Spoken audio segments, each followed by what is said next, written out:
Hi friends, मैं गजन कुमार त्रिपाठी आप सभी का बहुत बहुत स्वागत करता हूं अपने YouTube channel green village academy में।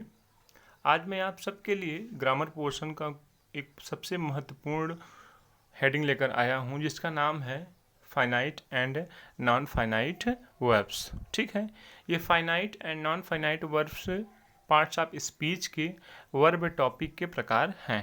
मतलब वर्ब पार्ट्स ऑफ स्पीच में नाउन, प्रोनाउन और adjective, verb, adverb, preposition, conjunction और इंटरजेक्शन होता है। 8 पार्ट्स होते हैं जिनमें एक जो पार्ट है उसका नाम है वर्ब। ठीक है, तो आज हम वर्ब के बारे में डिस्कशन करेंगे आपसे और उसके प्रकार के बारे में डिस्कशन करेंगे। वर्ब 2 प्रकार के होते हैं, फाइनाइट एंड नॉन फाइनाइट, जो हमारी आज का टॉपिक है। ठीक है, क्लास को स्टार्ट करते हैं। सबसे पहला सेंटेंस आप देखिए, रेड कलर से लिखा हुआ है, without verb we can not make any sentence, है ना। तो कहने का मतलब ये है कि बिना वर्ब के कोई भी सेंटेंस हम बना नहीं सकते हैं। ठीक है, अगर वर्ब ना हो किसी भी सेंटेंस में तो उसे हम सेंटेंस नहीं कहेंगे। ठीक है, अगर एक शब्द हो, जैसे मैंने कहा स्टॉप, तो ये सेंटेंस माना जाएगा। एक वर्ब को हम सेंटेंस कह सकते हैं, है ना। जैसे स्टॉप, रुक जाओ, गो, है ना, चले जाओ, रीड, पढ़ो, तो इसे हम सेंटेंस कह सकते हैं। सेंटेंस एक शब्द का भी हो सकता है, लेकिन वो शब्द क्या होगा? वर्ब। ठीक है, सबसे पहली बात, आपको आपके अंदर वो क्षमता होनी चाहिए, वो ज्ञान की शक्ति होनी चाहिए, है ना, नॉलेज पावर होना चाहिए, जिससे आप वर्ब को पहचान सको, है ना। इसके लिए आपको वर्ब को पढ़ना पड़ेगा, वर्ब पर आपको विशेष रूप से ध्यान देना पड़ेगा, तब आप सेंटेंस में आए हुए वर्ब्स को पहचान सकेंगे। ठीक है, तो बिना वर्ब के कोई सेंटेंस नहीं लिखा जा सकता है। सबसे पहली बात ये हो गई। दूसरा, है ना, it means verb is the most important part of a sentence. जो वर्ब है वो सबसे ज़रूरी जिसे कह सकते हैं भाग होता है किसी भी सेंटेंस का या किसी भी वाक्य का। ठीक है, येलो कलर में देखिए, नाउ वी शुड नो। अब वी शुड नो का मतलब हमें जानना चाहिए what is the verb, verb क्या होता है। ठीक है, तो वर्ब की डेफिनेशन देख लेते हैं। Verb is the part of a sentence. Verb वाक्य का एक भाग होता है। दैट टेल्स, जो बताता है, अस का मतलब हमें, व्हाट द सब्जेक्ट परफॉर्म्स। ठीक है, तो सब्जेक्ट क्या करता है इस बारे में या इसी बात को हमें वर्ब बताता है। सब्जेक्ट क्या होता है? जो करता होता है, जो वो वर्ब को करने वाला होता है। ठीक है, एग्जाम्पल देखिए वर्ब के, सोना, उठना, बैठना, खाना, पीना, है ना, इंग्लिश में स्लीप, वकअप, सिट, है ना, ईट, ड्रिंक, एट्सेट्रा, है ना। देखिए ये जो क्लास है वो दोनों भाषाओं में होगी, हिंदी और इंग्लिश को मिला करके। ठीक है, जिससे चीज़ों को आप आसानी से समझ सकें। ठीक है, और हमें पढ़ाने में भी आसानी रहे। ठीक है, चीज़ों को हम एक्सप्रेस कर सकें अपने अकॉर्डिंग। ठीक है, तो अब हम आगे बढ़ते हैं। तुम वर्ब आप समझ गए। सुबह, एक सिंपल सी भाषा में आप समझ सकते हैं कि सुबह से लेकर शाम तक हम जितने भी काम करते हैं, उठना, बैठना, सोना, खाना, पीना, रोना, पढ़ना, दौड़ना, खेलना, लिखना, पढ़ना, जितने भी काम हम करते हैं उन सभी कामों को हम मुख्य क्रिया या मेन वर्ब कहते हैं। ठीक है, तो सबसे बड़ी पहचान इन्हीं चीज़ों की इंग्लिश आप जान लीजिए, आपको वर्ब आने लगे, है ना। हिंदी में इनके अंत में एस वर्ब के या क्रिया के अंत में आपको ना मिलेगा, खेलना, उठना, बैठना ना मिलेगा। ठीक है, ध्यान रखिएगा। अब हम बात करते हैं kinds of verb. There are 2 kinds of the verb, है ना। वर्ब के 2 प्रकार होते हैं, finite and non finite verbs, जो कि आज का हमारा टॉपिक है। ठीक है, चलिए सबसे पहले आपको देखना है कि दिए गए वाक्य में कितने क्रिया या कितने वर्ब हैं। अगर आपको कोई सेंटेंस देता है वर्ब निकालने के लिए, तो सबसे पहले आपको देखना चाहिए कि उसमें एक वर्ब है कि दो वर्ब है कि तीन वर्ब है, कितने वर्ब हैं। पहले नंबर ऑफ वर्ब्स आपको काउंट करना है। ठीक है, मैं आपको ग्रामर सिखा रहा हूँ। मैं आपके सामने मार्कर या बोर्ड के साथ तो अभी नहीं आ पा रहा हूँ, लेकिन आई होप बहुत जल्द मैं आपके समक्ष with white board and marker के साथ पढ़ाऊँगा। तब तक आपको हमारा सहयोग करना पड़ेगा, चीज़ों को ऐसे ही ऑडियो के रूप में समझना पड़ेगा। ठीक है, ग्रीन कलर पर देखिए, सबसे पहले आपको देखना है कि दिए गए वाक्य में कितनी क्रियाएं हैं या कितने वर्ब हैं। अगर आप वर्ब पहचान लिए तो समझ लीजिए आपका 50% काम हो गया। ठीक है, नीचे देखिए, अगर एक ही क्रिया है तो वो फाइनाइट वर्ब हो जाएगी।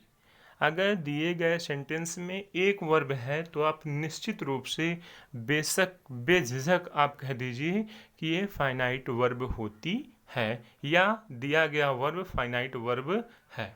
ठीक है, कुछ एग्जांपल मैंने आपको दिए हैं। आई लिव इन इंडिया, हम कहाँ रहते हैं, भारत में। रेड से लिव लिखा है, एक ही वर्ब है तो ये फाइनाइट है। ठीक है, my younger brother is playing in the ground. Second example देखिए, my younger brother is playing in the ground. जो प्लेइंग है एक ही वर्ब है, डबल वर्ब तो है नहीं यहाँ पे, तो जो प्लेइंग है ये फाइनाइट वर्ब हो जाएगी। ठीक है, समझ गए। देखिए बॉक्स में लिखा है फाइनाइट वर्ब की definition, a verb that has a subject and shows tense is called finite verb. ऐसी क्रिया जिसके पास अपना सब्जेक्ट होता है ना, और जो टेंस शो करता है। देखिए आप देखिए कि सबसे पहले एग्जांपल में आई लिव है ना, आई लिव मैं रहता हूँ, इन इंडिया इंडिया में, तो ये प्रेजेंट टेंस है ना। लेकिन जो प्लेइंग है, my younger brother is playing, ये प्रेजेंट कॉन्टिन्यूस टेंस है ना। तो जो वर्ब होती है वो टेंस को भी प्रदर्शित करती है या टेंस को भी शो करती है। अभी और आगे हम अच्छे से समझेंगे। ठीक है, तो बॉक्स में देखिए, अ verb that has a subject, ऐसी क्रिया जिसके पास सब्जेक्ट होती है, एंड शोज, और जो दिखाता है टेंस, टेंस को, इज कॉल्ड फाइनाइट वर्ब, उसे हम फाइनाइट वर्ब कहते हैं। लिव एंड प्लेइंग से आप समझ सकते हैं। ठीक है, आगे बढ़ते हैं। कहने का मतलब यह है कि फाइनाइट वर्ब सब्जेक्ट, देखिए किसी भी चीज़ को हम अगर ग्रामेटिकल समझते हैं या किताबी भाषा में समझते हैं तो वो चीज़ें हमें जल्दी नहीं समझ में आती, लेकिन हम अपनी भाषा में अगर चीज़ों को समझ लें तो हमें वो बहुत जल्दी समझ में आ जाती हैं। तो फाइनाइट वर्ब को मैंने अपनी भाषा में आपको समझाने का प्रयास किया है। आप देख सकते हैं कि येलो कलर से, कहने का मतलब है कि फाइनाइट वर्ब्स सब्जेक्ट और टेंस के अनुसार बदलते रहते हैं, है ना। फाइनाइट वर्ब जो होते हैं वो सब्जेक्ट और टेंस के अनुसार बदलते रहते हैं। जैसे ही गोज, गोज हो गया, ईएस लग गया गो में। दे गो, मैंने सब्जेक्ट बदला तो ये गो हो गया। सब्जेक्ट सिंगुलर था तो ईएस लगा था, सब्जेक्ट प्लूरल हुआ तो गो हो गया।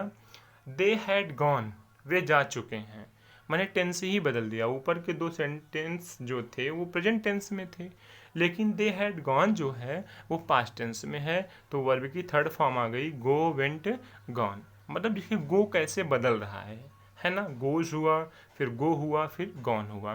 तो जो सब्जेक्ट या टेंस के अनुसार बदल जाते हैं उन क्रियाओं को हम फाइनाइट वर्ब कहते हैं। बात समझ गए। Goes, go, gone is equal to finite verb. ठीक है, अब हम आगे बढ़ते हैं। सम एग्जाम्पल्स, कुछ और आप उदाहरण देख सकते हैं।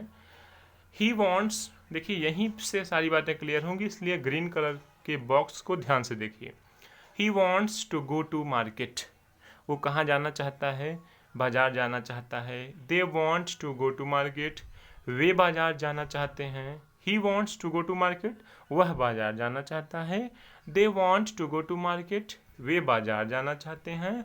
I wanted to go to market, मैं बाजार जाना चाहता हूँ, या मैं बाजार जाना चाहा।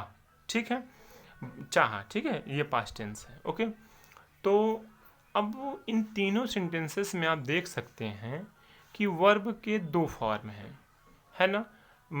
मतलब कहने का दो वर्ब हैं, एक वांट और एक गो, ठीक है, वांट एंड गो।